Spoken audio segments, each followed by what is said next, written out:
And joining me now is Mark Hodges, the Executive Director of Oklahoma's Wheat Commission. Well, Mark, since we shot that piece with you, how is the harvest actually stacking up? Well, you know, if you looked at the southern third of the state, we were able to get in and get a lot of that wheat out early, Rob. That wheat is in really good shape. We had good yields. We had outstanding test weights. We had very good berry color. And we had the Kingfisher area get a lot of their wheat out.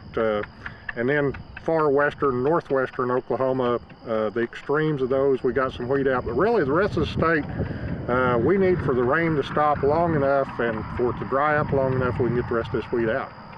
Now, looking at the financial side of all this, just how important is this year's harvest? It's extremely important, and of course, with fuel costs, fertilizer costs, the way they are, these producers need a crop, and not only do the producers need a crop, of course, the elevators, the handlers need to have a crop.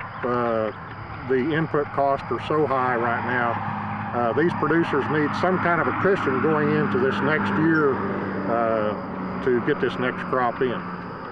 Now, we know that as much as half of this year's harvest will actually go for export. So I've got to ask, with the weakening dollar, that makes our exports less expensive. So even though wheat prices are significantly higher this year, are our exports still priced competitively in the global market?